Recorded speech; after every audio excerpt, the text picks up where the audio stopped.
Hello everyone, I'm Connor Harold Kersey. And I'm Joshua Sparks. And this is the CAVS News Update. From the studios of Chillicothe High School, this is your CAVS News Show. Let's start the show off talking about a little something happening in Chillicothe High School. This very Friday and Saturday, CHS's musical production, The Little Mermaid, will be performed in the auditorium. We here at CAVS News made a little segment about the production of the play. Let's check it out.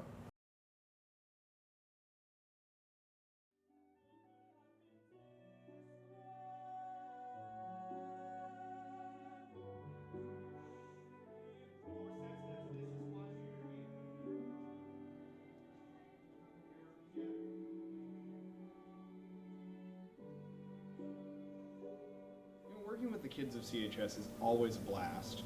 I love working with them. For a lot of them, they're involved in both choir and theater all year long. So with some of these kids, I have done 4, maybe 5 shows this year with the same people in different roles and different size roles. And what's really great about them is that even though they've done 5 shows back to back to back to back to back, or 4 shows or 3 shows, they just keep clamoring for more and keep trying to make themselves better, and it's fascinating to see them grow and to see them come out of shells and forgive the pun, and to become grown-up professional performers. My name is Katrina McKnight, and I played Ariel. I'm Dylan McGill. I am King Triton. I'm Patrick Corbin. I play Scuttle in The Little Mermaid. I'm Joey White. I'm going to be performing as Flounder, and I'm a junior. I'm Keena Copley McKnight. I'm in 9th grade, and I am Sebastian. My name is Willow Dove. I will be playing Ursula, and I'm a senior. And the members of this cast, I'm pointing over there because that's where they are right now. I cannot get over how amazing this cast is put together and how amazing everyone works and how it's going to be an amazing show. What is it? It's a Dagobah. I am Luke Furness, and I am the orchestra pit director for The Little Mermaid. I've been blessed with a lot of kids that volunteered their time for absolutely no get back for them, and they've put a lot of time and work into this. They've put a lot of Mondays, Wednesdays, Fridays after school, and some Saturdays as well. And we've been slowly piecing it together. Their hard work and just their good attitudes have been really what making it possible right now. I'm Malik Kennard. I'm the musical director and the choreographer for The Little Mermaid.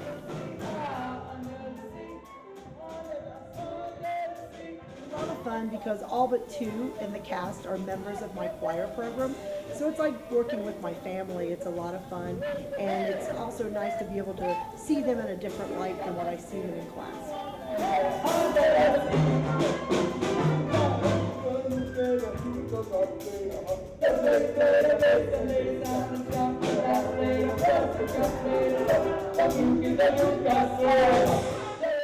Performing the show on May 13th and 14th at 7 p.m. in the CHS CMS auditorium.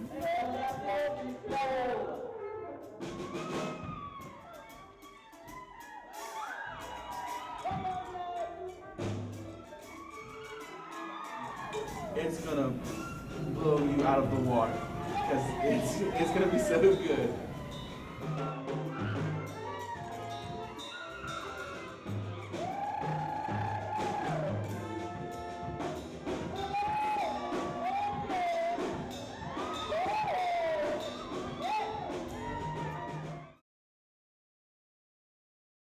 Once again, that'll be Friday, May 13th and Saturday, May 14th. Tickets are sold online and at the door. You think you'll be going to see the musical, Josh? Oh, definitely, and I'm looking forward to it. In other news, Governor John Kasich signed a bill considering a sales tax break August 5th to 7th. It applies to clothing items below $75 and school materials below $20. I know that happened around the same time in Ohio last year, too. That's a nice way to make preparing for school and college easier for everyone. Yeah, I agree. Let's go to Ryan Kincaid with Did You Know?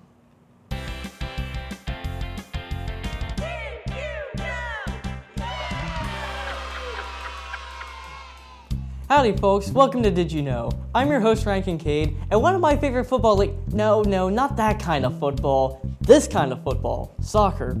Anyways, as I was saying, one of my favorite football leagues, the English Premier League, is wrapping up this week, and this year there's an unlikely champion, one who was favored 5,000 to 1 odds to win, yet they did it anyways.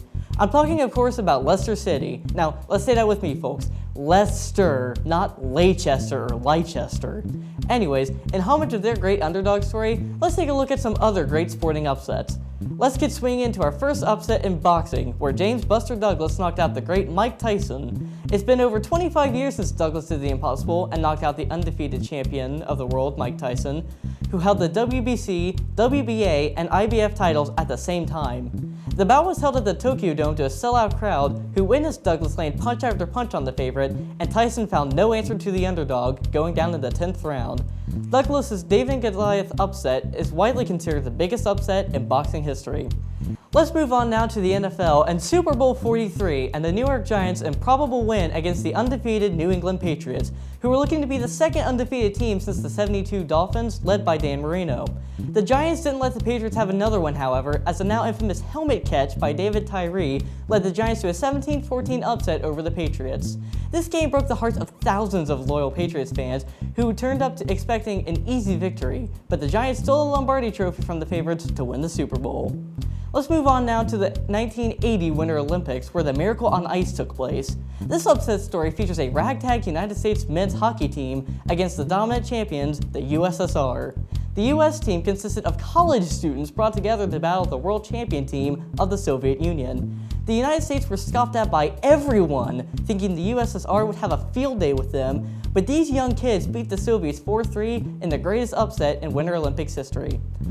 Last but not least, let's head back to Leicester City, who won this year's Barclays Premier League title. The Foxes, as they're nicknamed, were favored to be relegated or sent down to the second division of English football, but they defied everyone and shocked the world with their exciting performances and great victories.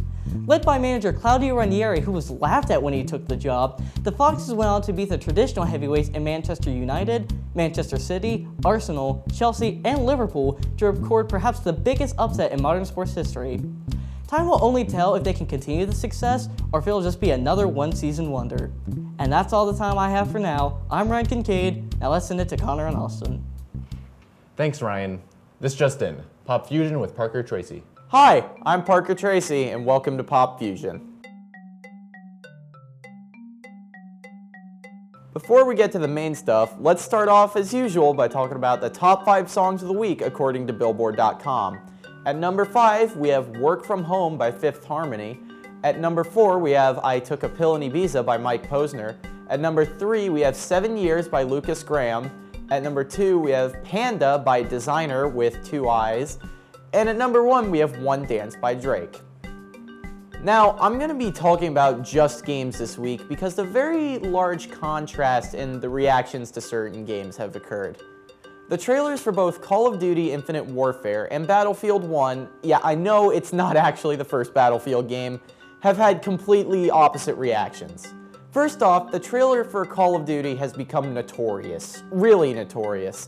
In fact, the trailer has now become the 8th most disliked video on YouTube, with over 1 million dislikes and probably still counting. Many believe that this is due to the fact that veteran fans of the series have grown tired of the trend of futuristic Call of Duty games and are going against this new installment for delving even further into futuristic themes. However, some people have theorized that it may be due to some kind of botnet set to give the video dislikes, since most videos on YouTube reaching that level built up the dislikes over a long period of time, as opposed to this one, which the dislikes just flew right on in. Now, on the other hand, Battlefield 1's trailer has been very well received. For those who don't know, Battlefield 1 is a shooter that is going to be set in World War I, which it seems many games haven't touched on that time period. People are appearing to receive this better due to its setting in the past as opposed to futuristic games, since the market for shooter games have been pretty overflowed with futuristic and modern games. It does seem to be a fresh take on the series, and many people I have talked to, even ones who are big fans of Call of Duty, are excited for it. Well, we'll end up seeing how these games actually turn out sometime in the future. But until then, back to my buddies in the studio. Thanks for the entertaining show, as always. Yeah, thanks, Parker. Have you heard about Barack Obama's planned visit to Hiroshima next month? Yeah, I have actually. Actually, the study I have here by Pew Research Center shows Americans changing views on the righteousness of the atomic bombing on Hiroshima and Nagasaki. Interesting statistics to look at. Obama being the first president to visit since the tragedy undoubtedly shows a sign of acknowledgement and peace. Absolutely. Now on to Audrey, Makai, and Elise with Do It Yourself.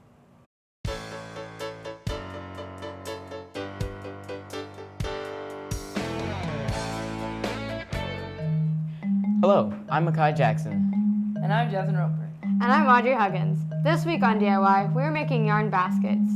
This is good for storing little things or for a decoration. For this DIY, you will need 1 cup, 1 large bowl, half a cup of cornstarch, 1 bottle of glue, yarn, scissors, and a 1/4 cup of water. The first step is to blow the balloon up to your preferred size, then tie the balloon at the end.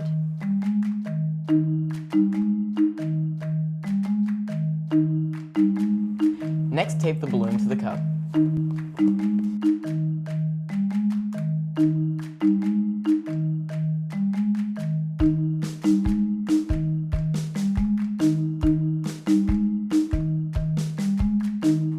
Now mix 1/4 cup of hot water and half a cup of cornstarch into the bowl. Now add in 1 bottle of white school glue into the bowl and mix thoroughly.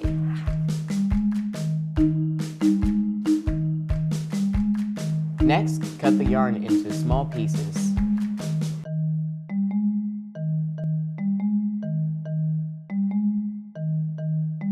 Now dip the yarn into the mixture and begin wrapping around the balloon. You may need someone to help you with this step by holding the cup.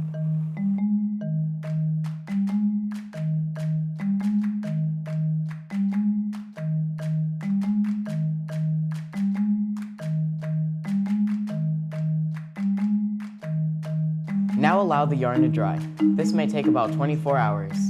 After this waiting process, the yarn should be stiff and dry.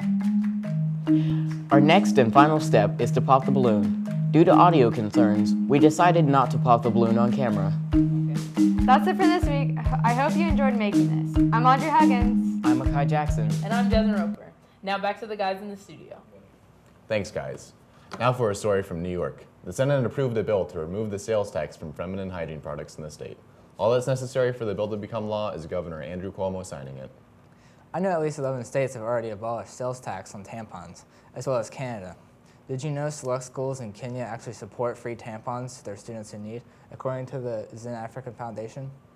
I have heard that, actually. And that's really great. Well, Hale sounds behind the curve, then. I agree. Oh, it's time for sports with Taylor Boggs. Thanks, guys. I'm Taylor Boggs with this week's CAVS News Sports Update. Many of our spring sports teams have come to an end this past week, except for our track team. On May 11th, both the varsity baseball and softball teams had a tough loss in the first game of tournaments which ended their season. The Lady Cavs fell to the Tigers of Waverly High School with a final score of 0-6, and the baseball team fell to Athens High School with a final score of 3-2. The girls track team earned their well-deserved title on May 11th at the league meet, which they now prepare for districts. And finally, the lacrosse team fell to Big Walnut High School with a final score of 8-17. Jared Copley had 6 scores, Maris Corzine and Maddie Rand both scored 1 goal. And this week's Player of the Week is senior Haley Jo Large. Haley, or JoJo as everyone calls her, has been playing softball since she was 4 years old. She was starting varsity her freshman year here at CHS and has continued to grow as a player and a person.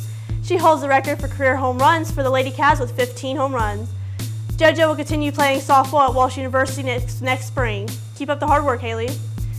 For more on results and upcoming events, log on to the Chillicothe City School website and click on Athletics. That's all I have for this week. I'm Taylor Boggs, and back to Josh and Connor in the studio. Thanks, Taylor. That's all the time we have for this week, everyone. I'm Josh Sparks. And I'm Connor L. Kersey. Have a nice weekend, Chillicothe.